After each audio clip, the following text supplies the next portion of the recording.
Welcome back to Beyond This, the podcast where we talk about life, growth, spirituality, and everything that happens when you are becoming more of who you truly are.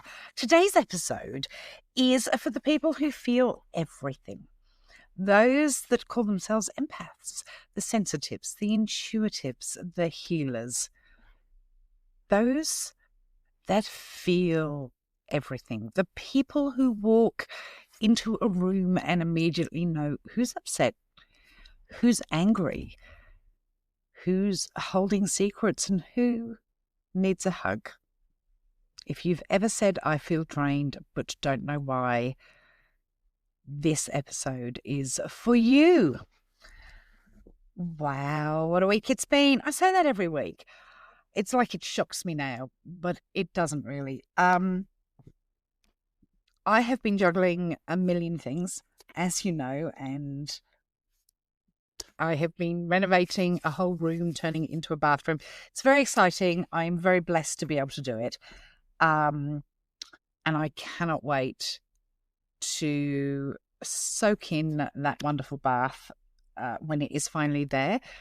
As well as that, I'm juggling a teenage dog who is testing the boundaries. If anyone's ever had a teenager, triple that by somebody you cannot negotiate with, you cannot get to calm down, but it is getting better.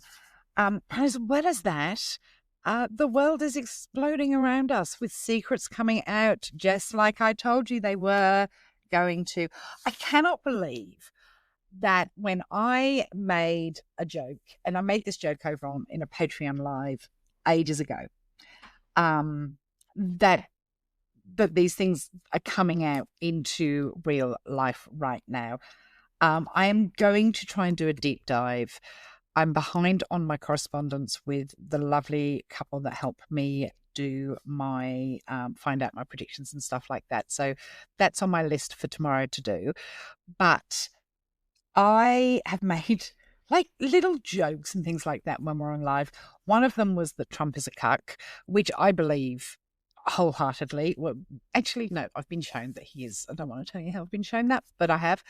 And that in January, I said loud and clear that the reason he's trying to suck up to Russia and trying to fix things to Russia's benefit is because Putin, or the oligarchs more than Putin, because I still don't think Putin is around anymore, have something on him. He's got images or something on him, and that has happened. I also said that Marjorie Taylor Greene would turn against him. That has happened. This is why we need to listen to the nuances of predictions rather than just assume that something is going to happen exactly the way that it is said. Now, I'm not a perfect psychic medium, but I will always give you what I get given, what I feel. And it's been interesting to see these things play out. I'm going to try and get a compilation together in the next couple of weeks of all of these little things. But guys, it's going to get bumpier this week. Not necessarily for you guys, but certainly for Trump's camp. Marjorie Taylor Greene, I'm a little bit concerned that she may have an accident. It's amazing how people that have something over Trump tend to slip in the bathtub or slip downstairs or fall in the shower whilst they're in prison. Yeah. So I think that she needs to be on her guard. And if I were her, I'd probably be looking at relocating for a little period of time. My predictions for the coming months will be at the end of the episode, as they always are. And but today we're going to be talking about energetic boundaries. Energetic boundaries are really, really important. And I'm going to talk about that in depth. I'm also going to talk about a question that I get asked a lot about, and it's a modality that I'm going to talk about: rods and pendulums. You'll get my thoughts on that a little later in the episode. But for now, we're going to talk about energetic boundaries. Don't forget to update me. Where are you taking me for a walk today? Am I going for a drive? Am I accompanying you on your way to work? Are you listening to me, hopefully with headphones in, at work? Am I on a walk with you? What part of the world? What's the scenery like? What's the weather like? I love to hear about where you listen to me. It always blows my mind that people listen in so many different parts of the world. For me, I've been listening to my audiobooks lately. I'm still on the CB Strike series. I love these books and I've read them. I know that we are not a huge fan of J.K. Rowling these days, but her work is impeccable. CB Strike is a series of books about a detective who is ex-military. He's a young man in his 30s and he lost a leg whilst, can't remember where he was, but he then sets up a detective agency. Now, the reason I love listening to those books is the gentleman that narrates them has the most pleasant voice. And I will often put on a timer and listen for an hour as I'm going to bed. And it's really helping me sleep. But often when I'm out for a walk with Seamus, I have that playing in my ears as well. It just that continual sound really helps me tune out the rest of the world when I need it the most. And we've all got to do that from time to time. And that's part of what I want to talk about today with the energetic boundaries. It's all very well saying I feel too much or I'm very sensitive, but there are things that you can do to protect your energy and protect your own sense of self so that you don't become energetically exhausted, emotionally exhausted. And some of the tips and tricks that I use have helped me phenomenally over recent years. Very sadly, and I want to touch on this. I was on the phone to Laurie Rivers the other day and something popped up on my social media feed about the death of Jilly Cooper. And I was devastated. Apparently she passed away in October. And Laurie said that she knew, but I was having a bad day. She didn't want to add to my bad day. Jilly Cooper and the characters in her books have been my friends for close to 4 decades. Every time you open up one of her books, it's like being hugged by an old friend. The characters have followed me for much of my life.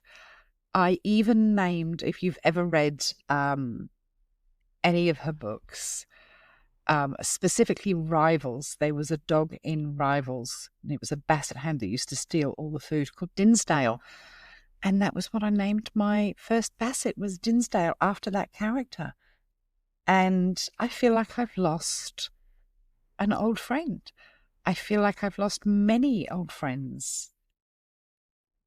Because with her is the loss of those incredibly character-rich books that told a story and were part of my life since I was a teenager. She's a very horsey writer, and I'm devastated. I'm really sad. Obviously, for her family and friends, it would be incredibly devastated, but for the fans that she had worldwide who inhaled her books, I have every single book that she ever wrote. However, I do need to replace Riders and Rivals because Dinsdale, the basset hound, chewed to them. But yeah, I'm absolutely gobsmacked. But that's when you lose somebody that brings you these characters that you become part of when you read the books, and very much an anthology type of writer. I'm really sad at her loss, but I'm really sad at the loss of all the characters. So yeah, that's shocked me a bit this week. Anyway, let's get on with the episode. Stop talking, Matilda. Get on with it. Oh, yes, I did want to talk about something else as well.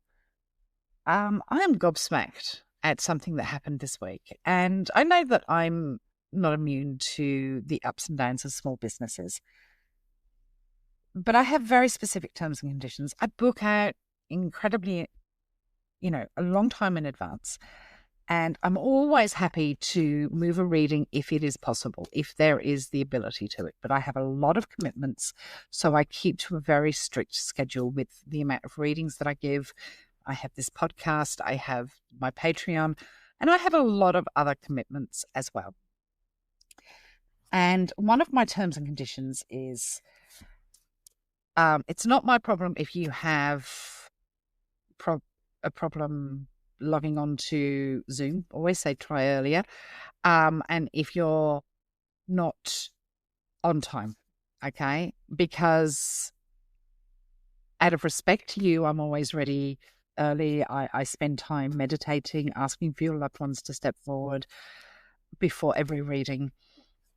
And you may have a 45-minute reading, but it will take me 45 minutes preparation with meditation, getting ready, making sure that I'm in the place for receiving, because that is incredibly important.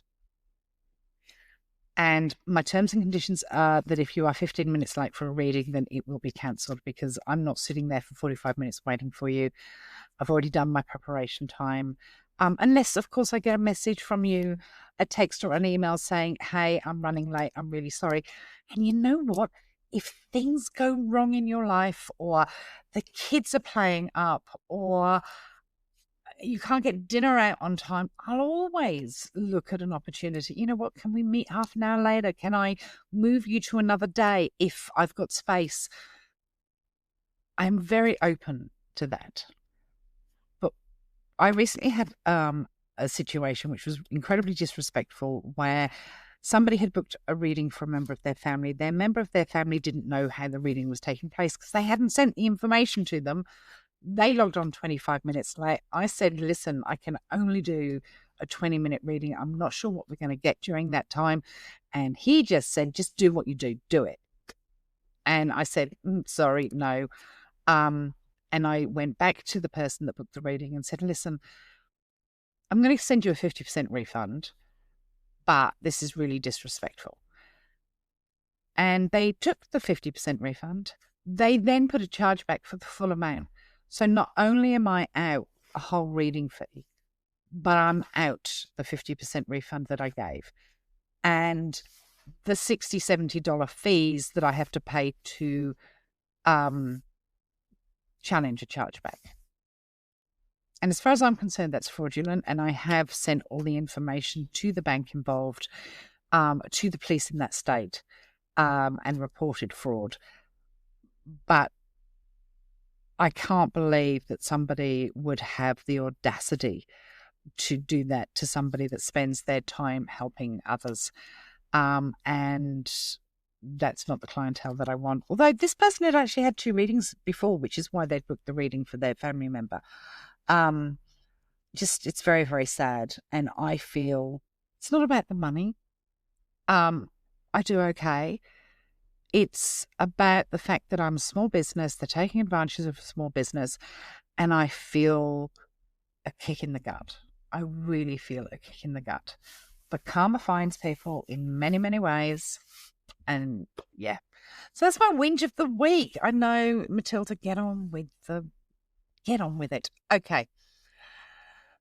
Energetic boundaries are not walls. They are not emotional barricades, and they are not about shutting people out.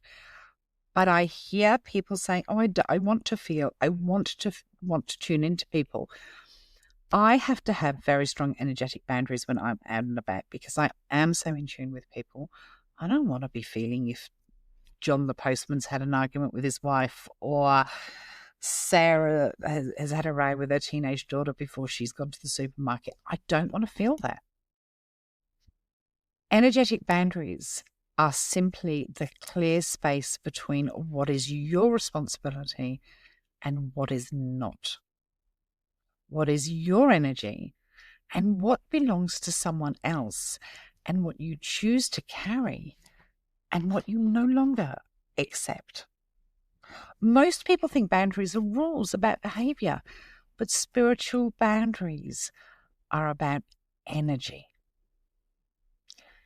You may have weak energetic boundaries if you absorb the mood in any room you enter. You walk away from conversations feeling exhausted. You've become overly responsible for other people's emotions, or you attract people that just dump on you and you feel guilty when you say no. You replay conversations in your head trying to fix them, and you feel heavier when you can't explain why you feel heavy. You get overwhelmed by noise, people, or pressure, and you're the strong one. But internally, you feel drained. I've been there for every single one of those.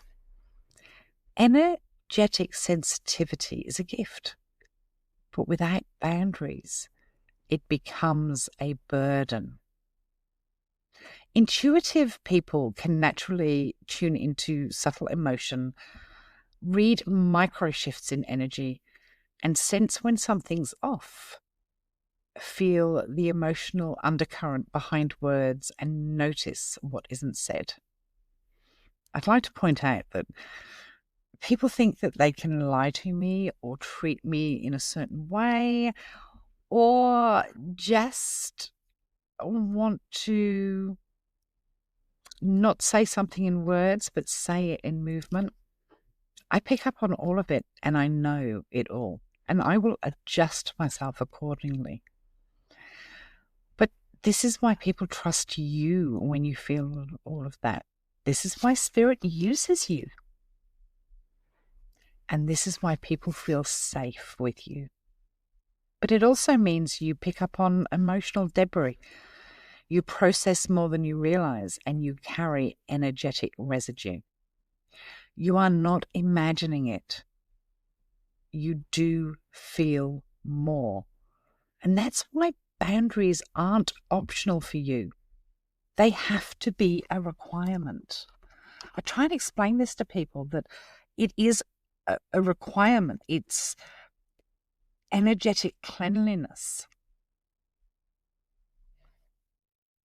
Where do boundaries break down? Why do you feel the way that you do? And sometimes it is childhood conditioning. If you were the peacemaker, the emotional support, the overly responsible child, your boundaries were never taught. You had to become hyper aware to be safe. Trauma can blur the lines between my fault and not my fault. You may feel overly responsible for others. Spiritual ability, where many sensitive people feel that if you set boundaries, you're not being loving. That's not true. Boundaries are the highest form of self-love. So I urge you that if you are somebody that classes themselves as an empath, that does pick up on other people's energy, that it's time for you to perform that self-love and put yourself first. I'm going to give you a couple of techniques that may help. And I'm also going to do a meditation a little bit later that should help you as well. But it's so important that you carry your own energy. Carrying everyone else's is ucky. It's revolting. You shouldn't have to do that. And if you do, then don't complain about it, because you have the option and ability to not carry it. There is something called the closing the gate technique, where you can imagine an energetic gate behind your chest closing gently. You can still connect, but the flow is controlled.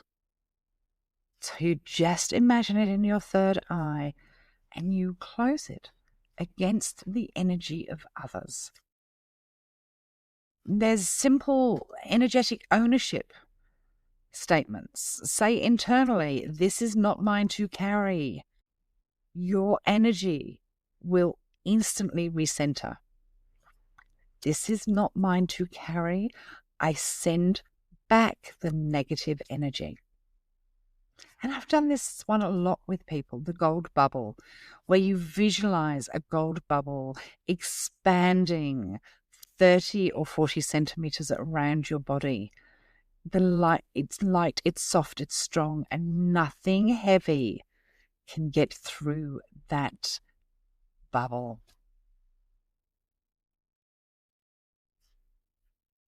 The return to sender, again, inhale your energy back. Exhale what is not yours. This is very simple to do when you do walk into a party or you've gone into a work meeting and you can just feel the negativity, or you know that somebody doesn't like you, but you still have to deal with them. You inhale and you exhale what is not yours. I return to sender. And then there's the sensory reset, and I do this a lot. I'll put my AirPods in, I will move my body, I will shake my hands, and I will use physical movement to clear energetic residue. And it does it fast. But these are simple things to clean that energetic energy. And there are things to say without feeling guilty. Okay, when you want to set an energy or a boundary with somebody, we've all got that one friend that picks up and just talks at you. They never take a breath. Like you want to get a word in. You want to say, I don't have time to talk to you. I need to get on with my day. Or listen, can I call you back in a while? Or I just don't have capacity for that. But sometimes we feel guilty. Using sentences like, that doesn't work for me. Or I can't take that on right now. Let me get back to you. That's not something I can hold space for today. You're not being rude. You are being responsible with your energy. And this is what I want people to understand. Your energy is your responsibility. It is your job to protect it. You are empowered. Even if you are working as a psychic medium, it is not your job to take on other people's energies. That is incredibly important. There is a connection between boundaries and intuition. And the years before I understood this, before I was working in this field, when you have strong boundaries, your intuition can become incredibly clear. Because you're not picking up other people's wants, needs, and expectations. You're using your intuition. And you stop second-guessing yourself as much. You will feel lighter and more grounded. And you don't get energetic hangovers. Who gets an energetic hangover that listens to this? When you've had to go to a party or you've got friends that are expectant of you delivering stuff to them, it is really hard. You can read energy without absorbing it, and it is incredibly important that you learn to practice this. Good boundaries will sharpen your spiritual channel, but you're less likely to mix up other people's wants, dreams, hopes, wishes with what you are delivering and what you are receiving. It's really important. You are not meant to absorb the world. You are meant to understand it and help where you choose and stay anchored in your own soul. Your energy is sacred. Taylor Swift got it right. Your energy is expensive. Bottom line, treat it like something worth protecting. Next up, I'm going to do a guided meditation, which will really help you reclaiming your energy and hopefully put you on a path to a more intuitive, grounded, and light-feeling future. So I'm going to do a guided meditation, which is all about reclaiming your energy. You've got to remember that we spend so much time giving our energy to other people and receiving other people's energy, but we can stop allowing that.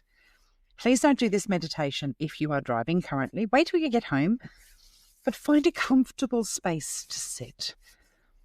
Close your eyes and let your shoulders soften. Imagine a soft golden light entering the top of your head, and it pours down through your spine, your arms, and your legs. Now imagine that golden light growing around you, forming a gentle sphere of protection. Say quietly in your mind, or out loud if that suits you better, I call my energy back to me. I release what is not mine, and I am safe, I am centered, and I am whole. Feel the energy returning. Feel your field strengthen. Breathe back into yourself. When you're ready, open your eyes.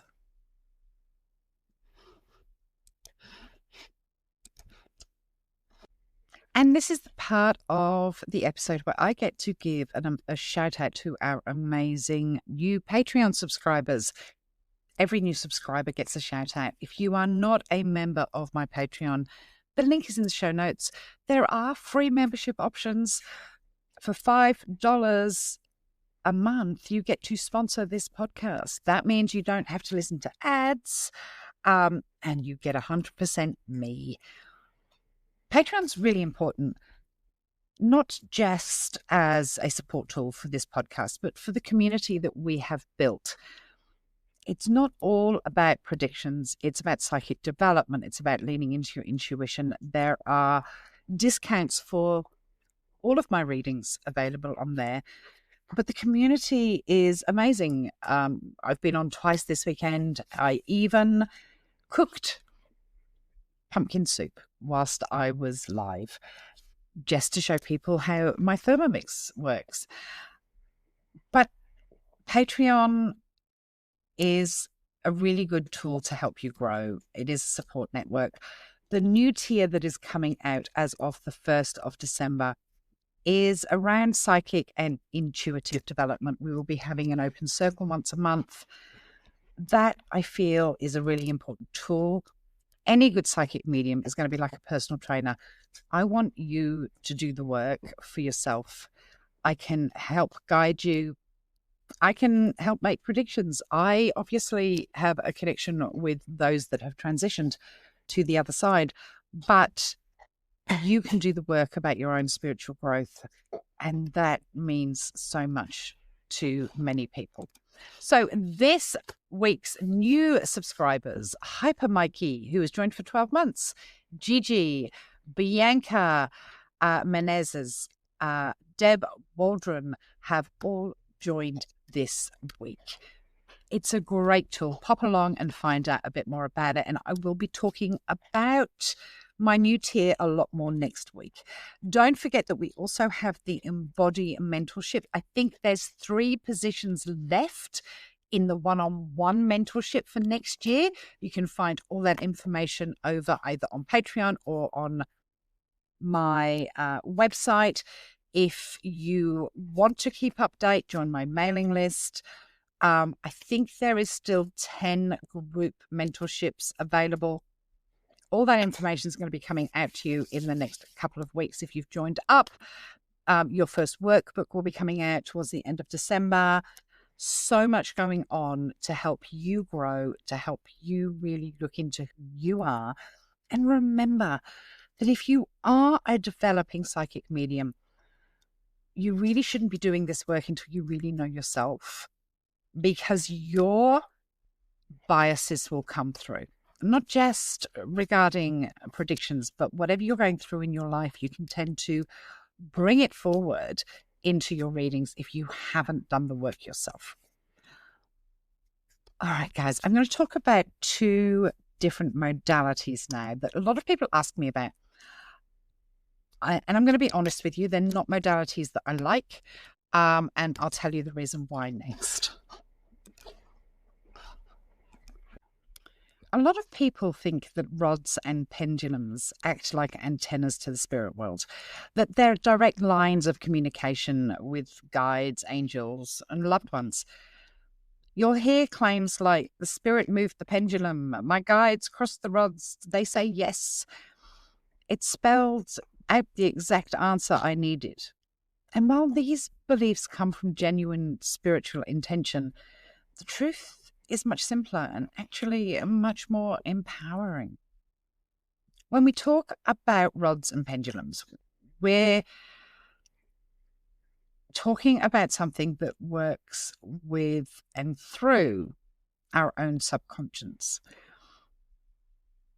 Your subconscious is communicating. Your nervous system is responding to your internal state. Your muscles are making tiny and involuntary shifts, and the pendulum amplifies those shifts as well as the rods. This is why the movement feels real because, well, it is real. It's just not being moved by spirit. It's being moved by you. And this is why the answer often reflects your internal truth, not an external one. Here's the twist. Rods and pendulums can still be very powerful as long as you understand what tool you're actually using. You're not using a telegraph to heaven. You're using a mirror of your subconscious. These tools help you access your intuition, reveal inner resistance, sense an energetic shift in yourself, clarify what you're hoping for, and bring unconscious emotion into conscious awareness. The magic isn't in the object. The magic is in the interaction between your mind and your energy field.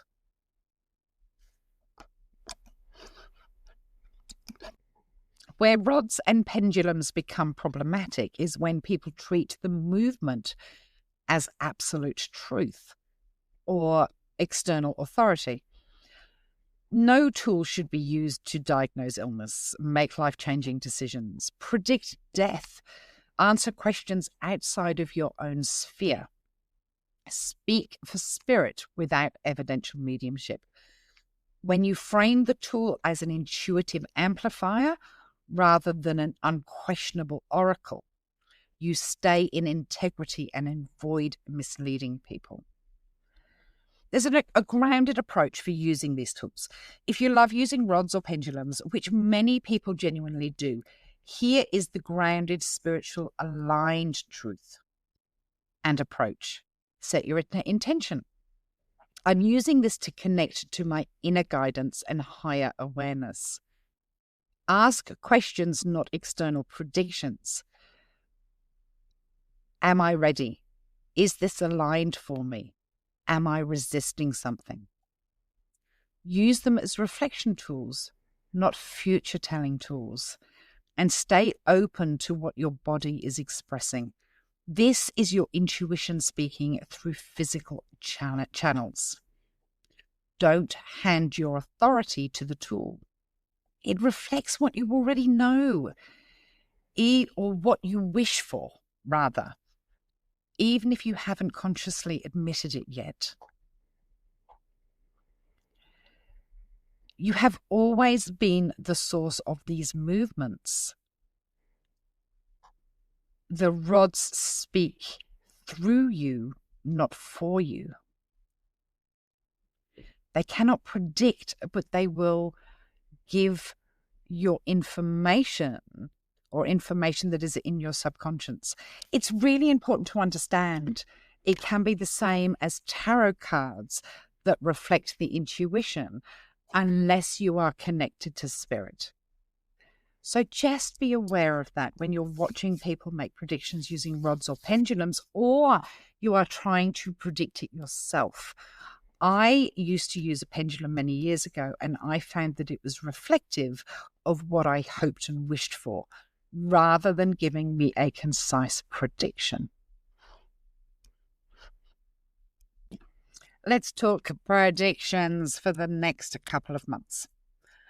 A lot of what I talked about in January is starting to play out now. I just want to, before I jump into predictions, I actually want to talk about something that feels really important to me.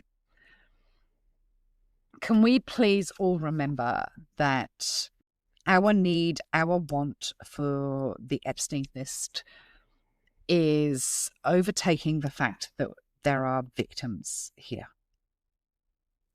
We want people to pay the price for what they've done. I'm also going to talk about division and how so many people are quick to cut Marjorie Taylor Greene off at the knees. Now, I don't align with anything that she says or has said in the past, but I talked about this in January, and she was gunning for him this year. I'm going to have to do some deep diving into past predictions and Patreon-only podcasts and stuff like that, because I talked about Marjorie Taylor Greene going after Trump, and she's going to come out on top. The division that I am seeing is quite disappointing. I understand that many of you are angry with people like Marjorie Taylor Greene and MAGA, etc. But they're vulnerable people that have been allowed to believe a certain thing or led to believe a certain thing. They're not overly educated. I don't think Marjorie Taylor Greene is stupid by any means, but this rhetoric of, oh, she's this, that, and the other, she'll never turn coat against Trump. She's doing this for the victims, for no other reason than the victims. And to me, that speaks volumes as to the real person she is. And that she has a belief in America above party. And she stood toe-to-toe with Trump this weekend. I think she's going to pay the price. I think there's going to be a lot of threats against her. And I am concerned that she may slip in a bathtub. But people that are judging her for past actions, we all change. I'm a different person to the one I was 10 years ago. I'm a different person to the one I was 20 years ago. If somebody judged me on things I did 10, 20, 30 years ago, then that's on them making the judgment, not on me. Now, she's been really brave, standing up to Trump. And he thought that would never happen. And I think over this next 2 weeks, we're going to see him melt down even more, like really melt down. We're also going to see a lot of people come out against him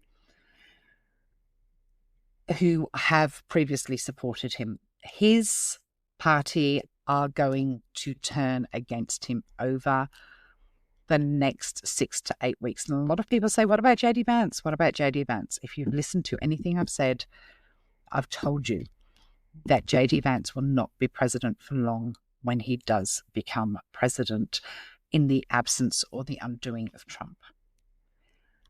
We are going to see a lot of water issues. And I don't just mean floods. I mean coastal erosion that will come to light. I think we're going to see an earthquake in Japan that will cause a tsunami, or a tsunami warning at the very least. We're going to hear that it wasn't just Epstein Island. They're going to name other places, and there's even going to be proof that there were visits to Mar-a-Lago, images coming out of young girls in Mar-a-Lago. Prince Andrew I shouldn't call him that. The man formerly known as Prince Andrew is going to face charges coming up. And there's going to be another victim that's going to come forward with some, I see Polaroid pictures. Okay, so Polaroid pictures, not just other pictures. And you'll see someone holding Polaroid pictures. It's going to feel bumpy. I do think that this is in part the undoing of Trump, but it's not the full undoing of him. It's going to be a real mix of information coming out. His cognitive issues are going to be brought up, and his party are going to turn against him. I always said that Putin had something on Trump, and we are finding out now what that is. When people no longer have leverage, he no longer has power. And that is what's going to be his undoing. I do believe that we are going to find out how the 2024 elections were secured. I don't think it's till next year, but we will find out. On that note, I am going to say goodbye for today. Thank you for joining me. Don't forget to let me know where you're listening to me at. And I have one last 75-person evidential mediumship event. It's a virtual Zoom event that is happening at the 24th or 25th of November. Don't miss out for the final one this year. There'll be no more during 2025. All right, guys, thank you. This has been Beyond This. Take care.